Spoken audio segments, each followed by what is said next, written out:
News तक अब नए अंदाज में। ओमिक्रॉन के खतरे के बीच देश में एक दिन में कोरोना के 5,784 केसेस दर्ज किए गए।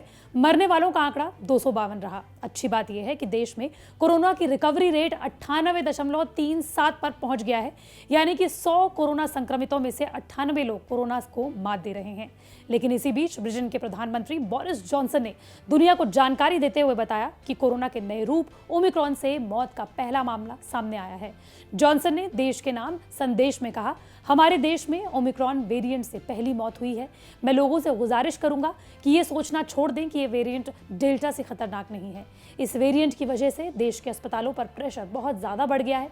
2 महीने के भीतर 10 लाख केसेस आने की आशंका के बीच ब्रिटेन में कड़े प्रतिबंध लगने शुरू हो चुके हैं। तो वहीं भारत में भी ओमिक्रॉन के अब 41 केसेस दर्ज किए गए हैं। तो वहीं नॉर्वे जैसे देशों में तो लॉकडाउन तक लगाना पड़ गया है। तो क्या यही देश में तीसरी लहर और लॉकडाउन के संकेत हैं? बताते हैं आपको सब कुछ इसी वीडियो में।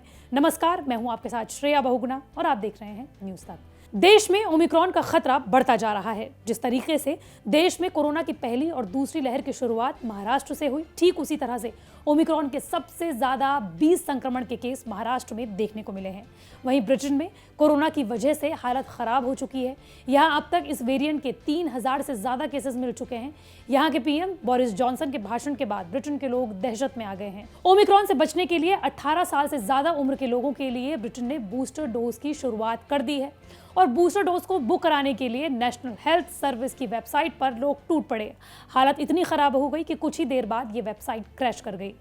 दरअसल ओमिक्रॉन को लेकर एक नई स्टडी ने चिंताओं को बढ़ा दिया है। ब्रिटेन और साउथ अफ्रीका के रिसर्चर्स की इस स्टडी में दावा किया गया है कि अगर सावधानियां नहीं बरती गई तो ब्रिटेन में अप्रैल तक 20 से 75,000 मौतें हो सकती हैं। यही वजह है कि ब्रिटेन ने कोरोना के अलर्ट लेवल को 3 से बढ़ाकर 4 लेवल पर कर दिया है।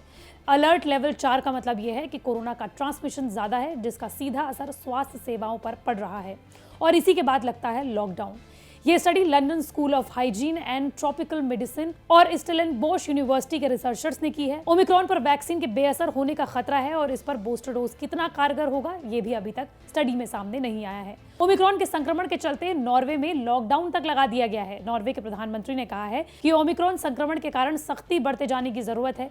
यहाँ बार, रेस्टोरेंट, जिम को बंद कर दिया गया है। सख्त नियम लागू कर दिए गए हैं। आशंका है कि नॉर्वे में जनवरी में ओमिक्रॉन के नए मामले 30,000 हर दिन सामने आ सकते हैं। ब्रिटेन तो अपने लोगों को बूस्टर शॉट दे रहा है। ऐसे समय पर सवाल उठता है कि भारत में बूस्टर शॉट दिए जाने का सही वक्त आखिर क्या होगा। आपको बता दें कि देश में वैज्ञानिक सलाहकार समूह वैक्सीन की तीसरी डोज को बूस्टर डोज की तरह देने पर विचार कर रही है। Indian council of medical research के समीरन पांडा ने कहा है कि दुनिया भर से यही तस्वीर उभर कर सामने आ रही है कि ओमिक्रॉन केवल हल्की बीमारी देता है। तीसरी डोज से भी ओमिक्रॉन का संक्रमण नहीं रुकेगा। ये टीके संक्रमण नहीं रोकते हैं, ये केवल बीमारी की गंभीरता को कम करते हैं। तो जिन्हें पहले से वैक्सीन लग चुकी है, अगर वो ओमिक्रॉन से संक्रमित होंगे भी तो हल्की बीमारी से संक्रमित होंगे। हालांकि सरकार अभी केवल जल्द से जल्द दोनों डोजेस का टारगेट पूरा करना चाहती है। सरकार चाहती है कि कम से कम 80% आबादी को कोरोना के खिलाफ वैक्सीन की दोनों डोजेस लग जाएं, ताकि गंभीर संक्रमण और मौतों को कम किया जा सके। लेकिन बूस्टर शॉट और वैक्सीनेशन पर इतना जोर क्यों दिया जा रहा है? दरअसल IIT कानपुर के प्रोफेसर मनिंद्र अग्रवाल और उनकी टीम ने ये रिसर्च की है और बताया है कि जनवरी और फरवरी के बीच देश में तीसरी लहर आ सकती है, जिसमें एक दिन में 1 से 1.5 लाख केस हर दिन कोरोना के आ सकते हैं। हालांकि दूसरी लहर जितनी खतरनाक नहीं हो सकती, लेकिन अब देश में ओमिक्रॉन वेरिएंट के 41 मामले सामने आ चुके हैं। इसलिए यह भी आशंका जताई जा रही है कि स्थिति जनवरी से लेकर फरवरी के बीच गंभीर भी हो सकती है। इसलिए आपको क्या करना है?